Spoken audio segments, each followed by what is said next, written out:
আসসালামু আলাইকুম এভরিওয়ান। বিকেলে চায়ের সাথে যদি মুচমুচে পকোড়া না হয় কিন্তু আড্ডাটা জমে না। আড্ডা জমানোর জন্য এরকম মচমচে সবজি পকোড়া বানিয়ে নিতে পারেন। এটা স্পেশালি কিছু নয়, ঘরে থাকা কয়েকটা সবজি দিয়েই এটা তৈরি করা যায় আর এটা খেতে অসাধারণ লাগে। আপনারা অবশ্যই এভাবে একবার সবজি পাকোড়া ট্রাই করবেন। আর আমি এর সাথে কিছু বিশেষ ইনগ্রেডিয়েন্টস অ্যাড করেছি, যার কারণে এই পাকোড়াটা খেতে আরো বেশি মজাদার হবে। আপনারা সম্পূর্ণ ভিডিও দেখুন আমি কোন উপকরণটা এর সাথে ব্যবহার করেছি, যার কারণে পাকোড়াটা সবচেয়ে বেশি মজাদার মনে হবে। তো এর কারণে আমি প্রথমে বাঁধাকপি নিয়েছি এক বাটি, একদম ভালো করে বাঁধাকপিটা কুচিয়ে নিয়েছি। বাঁধাকপি কিন্তু সব সময়ই পাওয়া যায়, শীতকালে যদিও বেশি পাওয়া যায়। আর এখানে একদম খুবই ভালো করে কুচিয়ে নিয়েছি গাজর, নিয়েছি আলু কুচি, আর নিয়েছি পেঁয়াজের কলি কুচি। পেঁয়াজের কলি যদি আপনারা এখানে না পান সেক্ষেত্রে আপনারা এর সাথে ক্যাপসিকাম কুচিও অ্যাড করতে পারেন। এবার সবগুলোকে আমি বড় একটা বোলের মধ্যে নিয়ে নিচ্ছি। আর চিপে চিপে পানিগুলো কিন্তু অবশ্যই ফেলে দিতে হবে, কারণ যত বেশি পানি থাকবে আপনার আটার পরিমাণটা তত বেশি লাগবে। এরপর এখানে বেশ খানিক নিয়েছি পেঁয়াজ কুচি, কাঁচামরিচ কুচি, নিয়েছি আদা রসুন বাটা। পেঁয়াজের পরিমাণটা একটু বেশি করে দেওয়ার চেষ্টা করবেন, তাহলে খেতে বেশি ভালো লাগবে, একটা পেঁয়াজি পেঁয়াজি ভাব থাকবে। সবগুলো এবার আমি এর সাথে অ্যাড করে দিচ্ছি। এই যে আমার সেই গোপন উপকরণটি, এখানে আছে ডাল, মুগ ডাল, মসুর ডাল আর ছোলার ডাল। তিনটা ডালই একসাথে এখানে ভিজিয়ে প্রায় 1 কাপের মতো ডাল বাটা এর সাথে দিয়ে দিলাম। আর তিনটা ডালই এইভাবে একসাথে দিবেন, অসাধারণ লাগে খেতে। আপনি অবশ্যই একবার এইভাবে আপনি পাকোড়া ট্রাই করবেন। এরপর দিয়ে দিলাম স্বাদ মতো লবণ, জিরা গুঁড়া, এরপর দিয়ে দিচ্ছি সামান্য পরিমাণ হলুদের গুঁড়া, আর এরপর দিয়ে দিচ্ছি ধনিয়া গুঁড়া। এবার এটাকে হাতের সাহায্যে খুব ভালো করে মেখে নিতে হবে।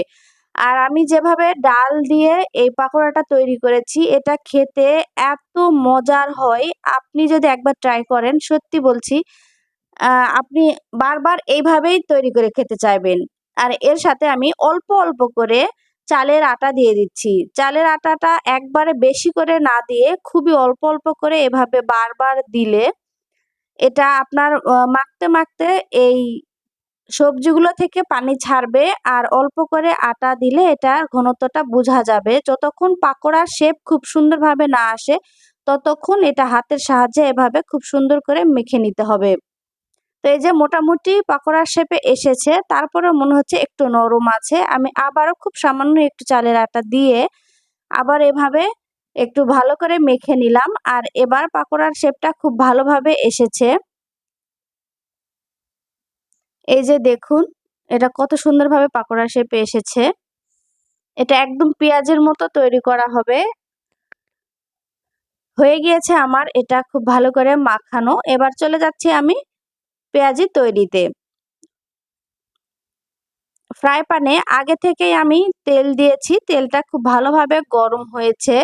আর এবার আমি এভাবে এক এক করে পেঁয়াজিগুলা খুব ভালোভাবে এর মধ্যে এভাবে ছেড়ে দিচ্ছি।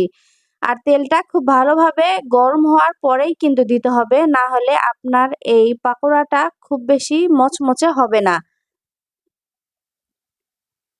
আমি যে ডালগুলো এর সাথে ব্যবহার করেছি এই ডালটা বেসনের কাজ করবে আর পাকোড়াটা খুব মচমচে হবে এবং এর স্বাদও হবে অনেক বেশি। তো আমার চ্যানেলে আরো অনেক অনেক পাকোড়ার রেসিপি আছে, আপনারা চাইলে দেখে নিতে পারেন। আর আমার এই সহজ রেসিপি আপনাদের যদি ভালো লাগে তো আমার ভিডিওটিতে একটি লাইক দিয়ে আমার ইউটিউব চ্যানেলটি সাবস্ক্রাইব করে দিয়ে পাশে থাকবেন। তো এইভাবে দুই পাশে উল্টে দিয়ে পাকোড়াটা যখন একদম খুব সুন্দর এরকম লাল লাল হয়ে যাবে, এপার পর্যায়ে সবগুলোকে আমি খুব ভালো করে উঠিয়ে নিচ্ছি।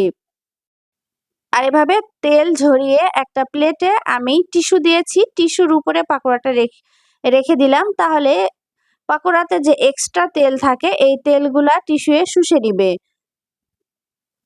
আর এই যে তৈরি হয়েছে আমার খুবই সুন্দর বিকালের নাস্তার জন্য একদম ঝটপট পাকোড়া রেসিপি।